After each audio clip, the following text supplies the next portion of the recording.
하나님 말씀은 구약성경 호세아 4장 9절에서 19절입니다.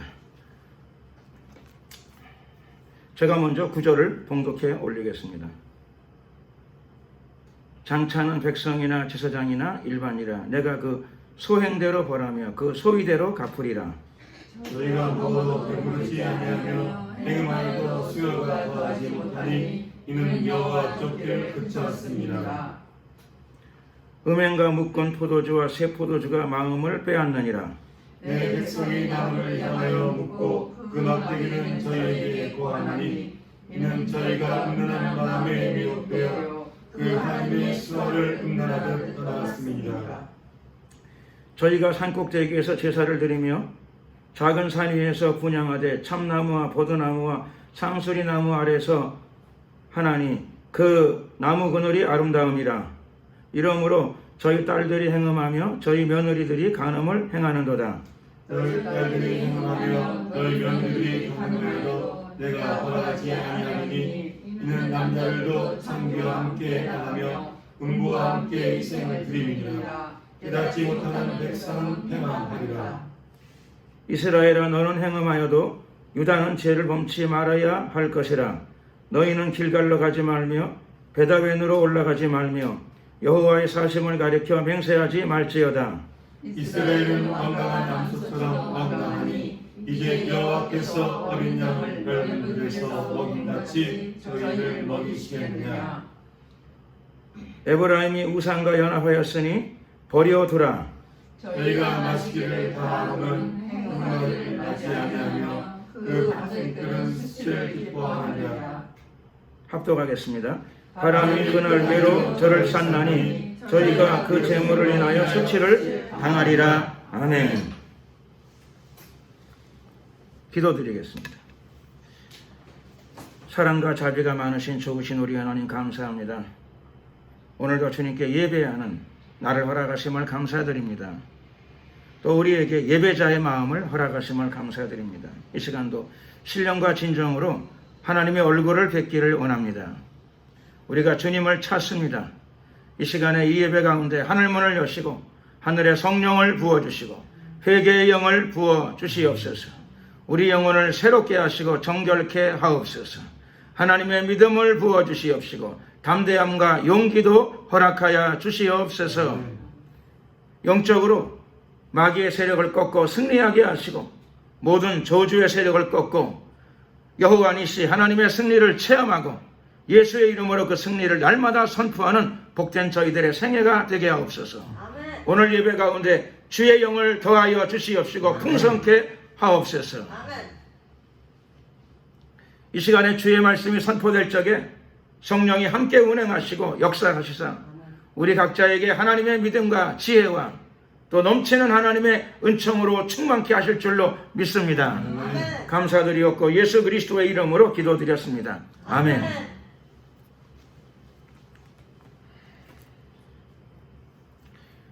오늘 말씀은 회개하면 산다라고 하는 제목으로 하나님 말씀을 나누고자 합니다. 원래 이 본문은 분열왕국 시대, 이스라엘의 분열왕국 시대에 북이스라엘에 대한 말씀입니다. 북이스라엘이 마력으로 접어들면서 국가적으로 정치적으로나 경제적으로는 성공을 거두게 됩니다. 특별히 여로보암 2세라고 하는 왕이 통치할 적에 이스라엘은 국가적으로 굉장한 부흥 또는 성장을 가져왔습니다. 그 나라가 발전하고 성장하게 되게 되면 국민들이 자부심도 느끼게 되고 또 기쁘죠. 생활도 윤택해지게 됩니다. 그런데 하나님께서는 지금 그 나라의 영적인 문제를 지금 다루고 계십니다. 하나님께서는 경제적인 부흥이나 정치적인 안정이나 이런 것들도 주시죠. 선물로 주실 수 있습니다. 그러나 인류 역사는 다른 데에 목적이 있는 것이 아니라 하나님께서 영혼을 구원하기 위하여 인류 역사를 전개해 나가시고 계십니다. 신학적으로는 이것을 구속사라고 부릅니다. 구원이 없다면 인간의 삶이나 인류의 역사는 아무 의미가 없습니다. 구원이 제일 중요한 문제죠. 구원 가운데에서 건강의 축복이 오면 감사한 일이고 경제적인 풍요나 개인적인 경제적 윤택이 오면 고마운 일이죠. 국가적으로도 전쟁이 없이 평안을 구가할 수 있다면 다행스러운 일이고 굉장히 만족스러운 일입니다. 개인적으로도 성공하고 출세한다면 좋은 일이죠. 감사한 일입니다. 그러나 구원이 없다면 그 모든 것이 다 헛되고 헛되며 헛될 뿐입니다. 하나님은 선물로 정치적인 안정, 또 외교적인 좋은 국제 여건, 경제적인 부여 이런 거 다 주셨어요. 다 주셨으니까 주님을 잘 섬기느냐? 불행하게도 북이스라엘은 그런 것들을 누리게 되었는데 하나님의 선물로 누리게 되었는데 선물 받아서 풍성해져서 결국 하나님을 떠나게 됩니다. 몸이 떠나게 되면 구분이 쉽겠죠. 몸이 떠나면. 몸이 나는 어디서부터 멀리 떠났다. 그러면 금방 눈에 띄죠. 마음이 떠나는 것은 눈에 보이지 않습니다. 내 마음이 어디 있을까요? 마음이 어디 있는지 잘 알 수도 없고 마음이 떠났는지 안 떠났는지를 자기가 알 수 있다면 얼마나 좋겠습니까? 전에 그 유행가 가사에도 보니까는 유행가인지 가곡인지 제가 잘 모르겠습니다만은 내 마음 나도 모르게 그런 가사가 있는 노래가 있었습니다. 내 마음 나도 모르게 그 사람들이 많이 알고 있는 가곡이죠. 가곡 같아요. 제가 곡인데 즐겁게 부르는데 그 노래는 사실 굉장한 의미가 있어요. 내 마음 나도 모르게. 그게 누구 마음이냐? 나의 마음이죠. 나의 마음인데 나의 마음이 어디로 가는가 하는 것을 내가 아느냐? 내가 잘 모를 때가 있는 것입니다. 내가 왜 이럴까? 사람들은 생활하다 가끔씩 그렇게 말할 때가 있더라고요. 내가 왜 이럴까? 그 자기 마음이나 생각이나 행동을 자기 의지대로 잘 안 된다는 거죠. 자기 생각대로 잘 안 될 때가 많이 있다. 그런 뜻입니다. 개인도 그렇지만 민족적으로도 그렇게 된 거죠. 이스라엘은 원래 언약 백성, 하나님의 백성, 선민입니다. 선택받은 백성입니다. 하나님과 언약했습니다. 국제적인 합의처럼 하나님과 합의를 했다는 거죠. 합의. 약속이죠. 계약을 체결했습니다. 겉으로는 그대로 하나님을 섬기는 것 같은데 여호와의 절기를 지키고 안식일도 지키고 제물도 드리고 뭐가 문제냐? 마음이 떠났습니다. 마음이 천천히 자기도 모르게 조금씩 떠나서 많이 떠났습니다. 왜 떠났을까요? 아쉬움이 별로 없으니까. 기도 제목이 별로 없어요. 왜요? 응답을 많이 받아서. 그래서 하나님이 축복하고 사랑하고 응답하셨는데 그것 때문에 그게 감사가 오래가지 않았다는 것이죠. 아마 받은 날은 감사했을 거예요. 할렐루야 하고 받은 날은. 선물 받은 날은 감사했을 거예요. 그 다음 날도 아마 했겠죠. 다음 날은 볼륨이 떨어졌겠죠. 할렐루야라고 하는 그 볼륨이 조금 떨어지고 3일째 되는 날은 하긴 할 거예요. 한 3일도 가고 할렐루야. 볼륨이 현저히 떨어지고 그리고는 며칠 지난 다음부터는 기억도 잘 나지 않습니다. 그런 적이 있었나? 이스라엘이 그랬다는 것이죠. 그래서 하나님 쫓기를 그쳤습니다. 하나님이 괘씸히 여기시는 거죠. 하나님 쫓기를 그치니까 하나님의 은혜가 흐르지 않게 되고 하나님의 믿음이 그들에게 많이 역사하지 않게 됩니다. 이유는 그들이 하나님을 떠났기 때문에 그렇습니다. 그래서 하나님과 관계가 멀어지니까 하나님의 은혜가 흐려지기 시작하니까 어디를 따라가느냐? 하나님을 안 따라가게 되면 세상을 따라가게 되죠. 세상을 쫓게 됩니다. 그래서 세상에 영향력이 들어오게 되고 세상에 문화가 들어오게 되고 세상에 가치가 들어오게 되고 그러다 보게 되면은 영적으로도 세상에 영들이 들어오게 됩니다. 마귀가 들어오는 거죠. 악한 영들이 들어오게 됩니다. 그때는 정말 내 마음 나도 모르게 내가 왜 그랬을까? 이런 일들이 자꾸 벌어지기 시작하죠. 그런데 하나님의 대원칙은 변함이 없습니다. 하나님은 모든 농부들에게, 모든 노동자들에게, 모든 사람들에게 이건 또 우주의 법칙이기도 합니다. 심은 대로 거두는 것이죠. 심은 대로. 좋은 것을 심은 대로, 좋은 것을 많이 심은 대로, 심은 사람들에게는 심은 대로 거두리라가 놀라운 축복이 될 것이고, 부지불식간에 혹은 의도적으로 좋지 않은 것을 심은 자들에게는 그 진리가 불안한 일이죠. 이게 불안한 일이 되고 말 것입니다. 많은 사람들은 이런 것들을 다 공히 체험하게 됩니다. 좋은 것을 심어서 기대감을 가지고 내일을 기다렸던 적이 있고, 또 좋지 않은 것을 심어서 불길한 일이 벌어지면 어떡하나 하는 불행한 마음으로 내일을 기다렸던 적도 있습니다. 이제 우리는 우주를 만드신 분의 우주적인 대원리를 알게 되었습니다. 심은 대로 거두게 됩니다. 그러므로 이것이 복음이 되려면, 예수님 안에서 이 말씀이 나에게 참으로 귀한 말씀, 반가운 말씀이 되려면 좋은 것을 심어야 합니다. 좋은 것이 무엇일까요? 좋은 것은 좋은 씨앗들을 뿌리는 거죠. 농부에게는 좋은 씨앗들. 좋은 씨앗들 중에서 가장 좋은 것이 무엇일까요? 성경은 분명히 말씀하십니다. 예수님은 분명히 말씀하십니다. 천국은 농부가 밭에다가 씨를 뿌리러 나가는 것과 같다라고 말씀하셨습니다. 또 천국은 겨자씨 하나님과 같다 말씀하셨습니다. 비록 작은 것이라 하더라도 좋은 씨를 많이 뿌리게 되면은 뿌린 대로 거두는 놀라운 하나님의 원리가 작동합니다. 그러므로 저와 여러분들이 모두 시중의 씨앗, 가장 좋은 씨앗들을 저와 여러분의 인생 가운데에서 풍성히 매일매일 뿌려야 될 줄로 믿습니다. 제일 좋은 것을 거두게 될 것입니다. 그래서 이것이 지상 명령입니다. 이것이 예수님의 최고의 명령입니다. 어느 정도로 중요한 명령일까요? 10계명은 1계명부터 10번째 계명까지 있는데, 제 생각에는 아마 예수님의 지상 명령을 순위로 매기자면은 영순위라고는 쓰고 싶어요. 영순위. 10계명은 첫 번째 계명부터 시작되는데 예수님의 지상 명령은 영순위. 저는 그렇게 한번 매기고 싶어요. 복음이 없으면 구원이 없습니다. 복음이 없으면 죄사함이 없습니다.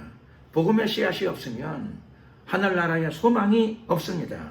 가장 좋은 씨앗, 그 좋은 씨앗을 저와 여러분들이 이미 다 알고 있고 깨닫고 있습니다. 남은 것은 믿음으로 뿌리는 것만 남았습니다.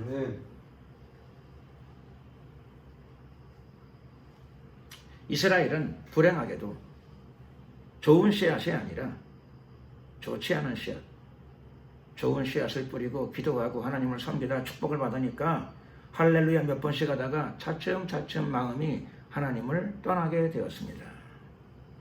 하나님의 백성이 하나님을 따르는 것이 옳은 일이죠. 그런데 하나님의 백성이, 언약 백성이 하나님 따르기를 그쳤습니다. 여호와는 나의 목자시니 나에게 부족함이 없으리로다.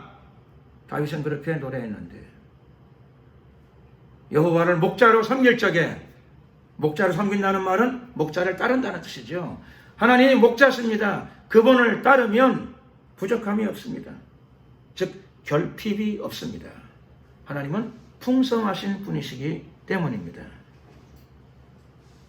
그래서 하나님과의 관계 속에서 하나님이 하나님의 사랑을 부으시고 천국에 있는 신령한 은혜들을 부으시고 하늘의 면류관을 예비하시고 땅에서도 기도의 응답들을 허락하시고 영역간의 강건함도 허락하시고 땅에서도 풍성함과 부유하심도 허락하시는 분이 바로 하나님이십니다. 언약 백성이 목자를 따르기를 그쳤습니다. 왜 목자를 따르지 않았을까요? 세상의 달콤함에 취해서 그렇습니다.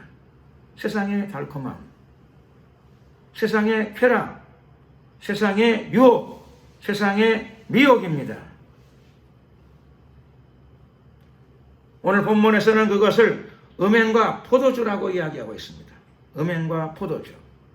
세상의 쾌락이죠. 상징적인 단어로 음행과 포도주에 취해서 음행과 포도주에 빠져서 어떻게 되었는가 하면 마음을 빼앗겼습니다. 세상의 음행과 세상의 포도주에 빠져서 마음을 빼앗겼습니다. 마음을 빼앗기면 어떤 일이 벌어집니까? 무릇 지킬 만한 것보다 내 마음을 지키라. 생명이 근원이 이에서 남이니라. 마음을 빼앗기게 되면은 생명이 근원이 마음에서 난답니다. 마음을 빼앗기면 다 빼앗기는 거죠. 마음을 빼앗기면 다 빼앗기게 됩니다. 생명의 근원을 빼앗기고 맙니다. 불행이 하나씩 하나씩 찾아오게 됩니다. 하나님의 징계와 심판이 찾아오게 됩니다. 덩달아 마귀도 찾아오게 됩니다. 마음이 미혹을 받은 것입니다. 하나님과 언약했으면 주님을 따라야죠. 언약하고도 하나님에게서부터 마음이 떠나게 되면 계약 위반이죠. 계약 위반. 언약 파기입니다. 하나님이 보호자가 되어야 될 이유가 없고 반석이 되셔야 될 이유도 없습니다. 마음이 떠나서 어디로 갔습니까? 마음이 떠나면 제일 먼저 나타나는 현상이 신앙이 흐려집니다. 믿음이 흐려집니다. 신앙이 흐려지고 믿음이 흐려지게 되면 어디로 갑니까? 하나님이 아닌, 신은 신인데 하나님이 아닌 신을 바라보게 되죠. 하나님이 아닌 신을 바라보게 됩니다. 우상 숭배로 빠지게 되죠. 나와 내 집은 오직 여호와만을 섬기겠노라 고백했는데 그건 종교의 자유가 아니죠. 자기를 매는 겁니다. 하나님께 매는 겁니다. 자유가 없습니까? 여러분, 우리가 하나님께 매이게 되게 되면 반대도 성립되어져요. 하나님도 여러분에게 매이게 될 줄로 믿습니다. 언약은 그런 것입니다. 같이 매이는 겁니다. 내가 하나님께 매이면 나도 불편하지만 하나님도 불편하세요. 왜요? 하나님도 나에게 매이기 때문에 그렇습니다. 하나님이 항상 나의 보호자가 되셔야 되겠고, 하나님이 항상 나의 피난처가 되셔야 되겠고, 하나님이 항상 나의 신랑이 되셔야 되겠고, 하나님이 항상 나의 아버지가 되셔야 합니다. 그러므로 하나님도 매이게 되는 겁니다. 그게 언약이죠. 같이 매이는 겁니다. 운명 공동체입니다. 영원한 운명의 공동체, 영원한 언약입니다. 예수님의 피로 체결되어진 영원한 언약. 그래서 뉴 테스트먼트, 새로운 계약이죠. 모세 때 맺었던 계약이 아니라, 깨트릴 수 있는 계약이 아니라 예수 안에서 하나님이 우리 안에 들어오셔서 우리가 연합함으로 말미암아 예수의 피로 체결되어진 하나님의 언약, 저와 여러분들이 모두 그 언약 속으로 들어간 줄로 믿습니다. 모세의 언약이 깨어지는 과정이 오늘 본문에 나타나고 있습니다. 하나씩 둘씩 모세의 언약, 그것도 올드 테스트먼트, 옛 계약이죠. 옛 계약. 돌판에 새겼는데, 돌판에 새긴 하나님이 친히 새겨주셨는데도 불구하고 그것이 깨어집니다. 언약 백성의 마음속에서부터 하나씩 둘씩 깨어집니다.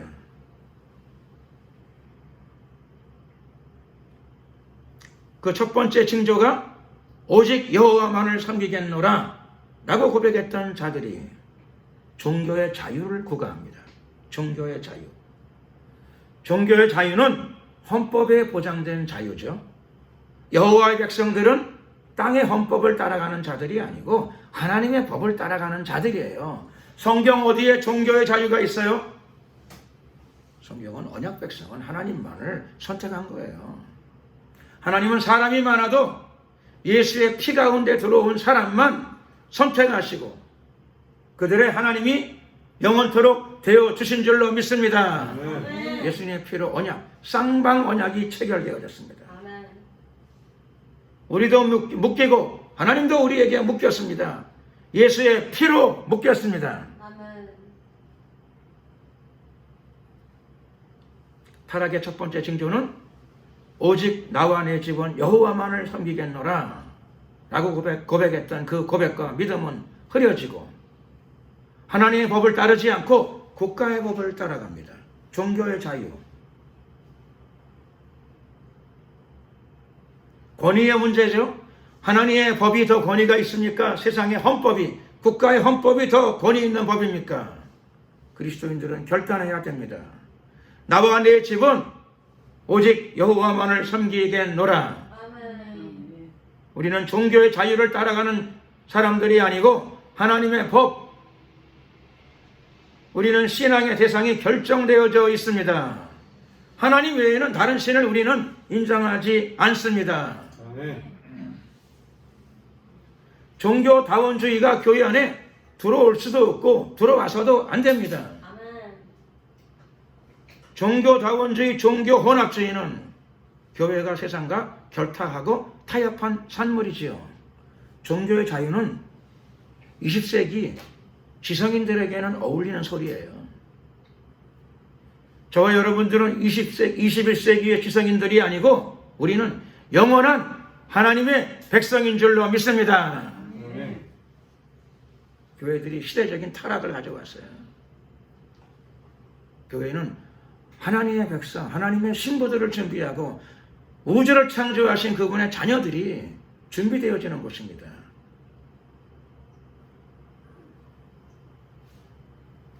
세상의 시선이 교회 안에 들어와가지고 머리 노릇을 하려고 그래요. 교회의 머리는 이미 정해졌어요. 예수 그리스도 외에는 교회에는 머리가 없습니다. 아멘. 교회는 합리주의를 따라가지 않습니다. 교회는 말씀이 유일한 권위이기 때문에 그러합니다.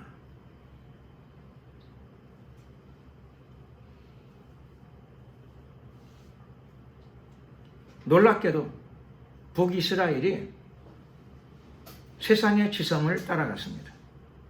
즉 종교의 자유를 구가하기 시작합니다. 오직 여호와만을 섬기겠노라 이렇게 결심했던 사람들이 타종교도 존중히 여기고, 타종교를 존중히 여기면 어떻게 되죠?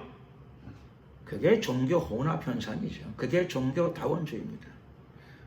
이 사람들이 하나님도 섬기고 타종교도 존중히 여기는, 그래서 하나님도 섬기고 우상도 존중히 여기는, 하나님 이걸 뭐라고 부르시는가 하면 이것을 음행이라고 부르십니다. 왜 이것이 음행이 될까요? 하나님이 이스라엘의 남편이시기 때문에 그렇습니다. 하나님은 이스라엘의 남편이십니다.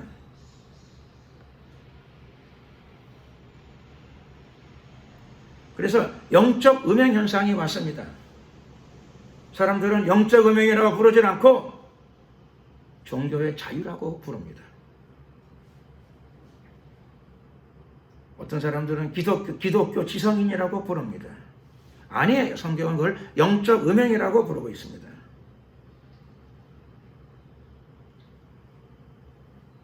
하나님이 영적 음행이라고 말하는데도 그들은 기독교 지성이라고 불렀습니다. 교회의 지성이라고 불렀습니다.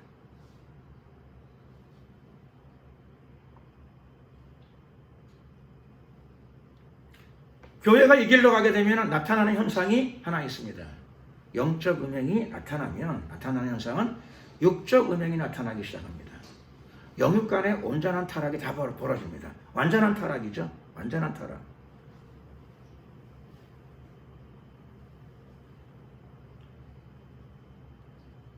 오늘 본문 14절에 보면은 하나님이 놀라운 이야기를 하시죠. 희한한 말씀입니다. 너희 딸들이 행음하며 너희 며느리들이 간음하여도 내가 벌하지 아니하리니 이렇게 말씀하십니다. 이상한 얘기죠. 굉장히 이상한 일이에요. 왜 하나님이 벌하지 않으시는가 했더니 이유는 간단합니다. 이는 남자들도 창기와 함께 나가며 음부와 함께 희생을 드림이니라. 영적 음행이 벌어졌다는 뜻이에요. 여기 창기라고 하는 말은 윤락천에 갔다는 의미보다 이런 게 있습니다. 고대에는 이방 종교에서는 종교적인 축제나 제사를 드리고 나서는 성전 안에, 놀랍게도 이방 종교들은 성전 안에다가 미동이나 그 성전 안에 있는 음행을 합리화시키는 그런 시스템이 있었습니다. 우리로서는 좀 이해하기 어려운 일이죠. 우리로서는 좀 이해하기 어려운데 고대에 근동에 있는 대다수의 종교들이 성전 안에서 그 신에게 제사를 드리고 성전 안에서 미동이나 또는 성전 안에 종사하는 여인들을 준비해서 그러니까 그 우상 숭배를 하고 또 그들의 종교 의식의 한 형태로 이런 육적인 그런 현상들이 일어났습니다. 물론 그들은 이것을 죄악이라고 말하지 않고 종교 형식이라고 말했을 겁니다. 종교 의식. 그런데 이스라엘이 종교의 자유를 구가하면서 이방 종교의 이런 문화나 형태에 같이 동화되기 시작했습니다. 물들기 시작했습니다. 물론 이 당시에 여기에 참여했던 사람들은 아마 종교적인 합리화가 됐을 거예요. 어떤 형태로든 간에. 종교적인 합리화가. 죄라고 생각하지 않고 이런 음행을 종교적인 어떤 의식의 한 부분으로 이런 일들이 자행되어졌습니다.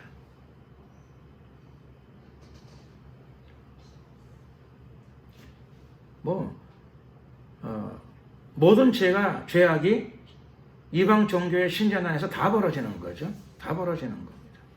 영적인 타락과 육체적인 타락이 다 벌어지는데 육체적인 타락은 종교적으로 합리화되어서 벌어졌습니다.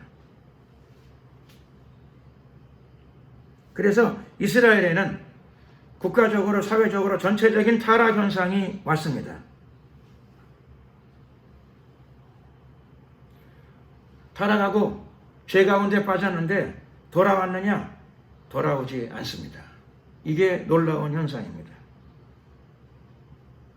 호세아 선지자가 선포합니다. 이스라엘은 완강한 암소처럼 돌아오지 않습니다.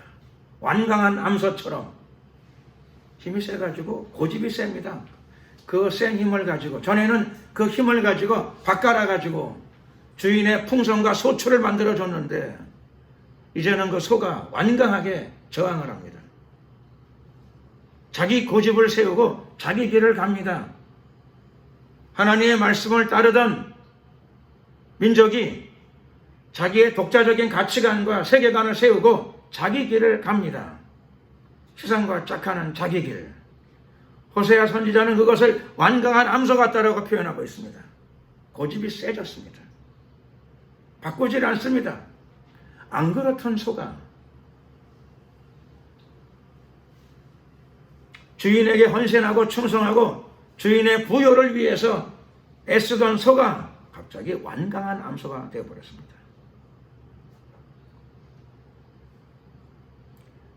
호세아 선지자가 선포하죠. 이제 하나님이 다시 목자가 되셔서 어린 양을 먹이시겠느냐? 그렇지 않을 거라고 말씀하십니다. 여호와께서 어린 양을 넓은 들에서 먹임같이 저희를 먹이시겠느냐? 그렇게 안 하신다는 거죠. 이유는 왜 그러느냐? 이유는 단순합니다. 에브라임이 즉 북이스라엘이 우상과 연합하였으니 버려두라. 자기 길로 갔으니까 버려두라. 자기가 선택한 길이니까 버려두라. 자기 고집의 길로 갔으니 버려두라. 사람이 하나님과 연합하여서 하나님을 따르다가 자기 길을 선택하고 자기 가치관을 세우고 자기 세계관을 세우고 하나님의 말씀과 관계없이 자기 신념을 세우고 자기 길을 걸어가게 되면 마지막에는 하나님이 내버려 두십니다. 가게 하십니다. 그의 자유를 존중히 여기시는 거죠. 이게 심판입니다. 무엇이 축복입니까? 하나님이 우리를 간섭하시는 것이 축복인 줄로 믿습니다. 하나님이 우리를 이끄시는 것이 축복입니다. 하나님이 우리의 목자가 되시는 것이 우리의 축복입니다. 그래서 내 마음을 마음대로 내버려 두면 안 됩니다. 왜 내버려 두면 안 될까요? 내 마음을 내 마음대로 자유롭게 내버려 두면 안 되는 이유가 뭐죠? 이유는 한 가지입니다. 우리는 예수의 피로 하나님과 결혼했기 때문에 그렇습니다. 하나님과 연합했기 때문에 그렇습니다. 나도 하나님의 말씀에 묶이고 반대로 하나님도 말씀에 묶이는 겁니다. 하나님은 나에게 묶이는 겁니다.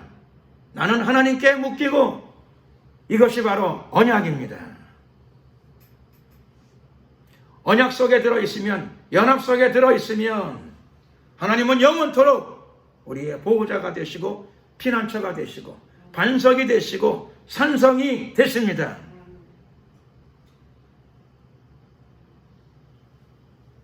언약 백성이 하나님을 떠나고 말씀을 떠나면 바람과 같이 하나님의 심판이 언약을 떠난 자들을 에워싸게 될 것입니다. 이방 종교를 선택하고 이방 종교도 존중히 여기고 타종교와 대화한다는 미명 아래 하나님의 말씀의 신실성을 떠나게 되면 그 종교들에 대하여 제물을 바치고 희생을 하고 헌신을 해봐야 그것이 다 수치로 돌아오고 말 것입니다. 우상숭배, 무엇이 우상숭배입니까? 성경은 말씀하시죠.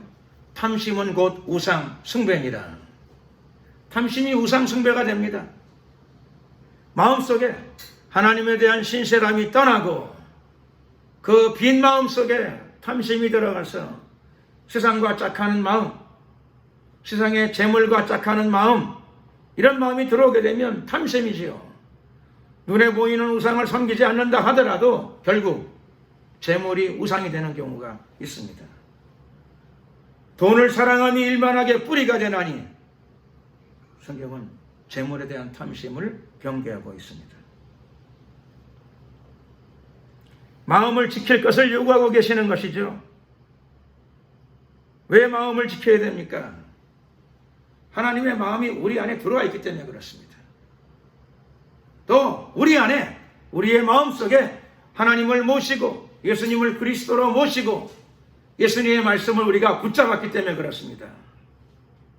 붙잡고 전진하는 자들에게 하나님의 말씀의 능력이 나타날 것입니다. 하나님의 축복이 나타날 것입니다. 그 언약 속에서 전진하는 자들에게 하늘문이 열리게 될 줄로 믿습니다. 여러분의 남은 생애 가운데 하늘의 축복이 넘쳐나기를 예수 그리스도의 이름으로 축원합니다. 기도드리겠습니다. 그러니까 주여 한번 부르고 간절히 기도드릴 적에 좋으신 우리 하나님, 우리의 마음속에 하나님의 성령을 부어 주시옵소서. 그리고 언약에 신실한 자들이 되게 하시고 하나님과 연합하는 자체가 자유의 구속이 아니라 바로 하나님의 풍성한 사랑 속에 거한다는 사실을 깊이 인식하고 자기 자신을 초소 복종시켜 나가는 우리의 남은 생애를 걷게 하옵소서. 주여 한번 부르고 이를 위해 기도드리겠습니다. 주여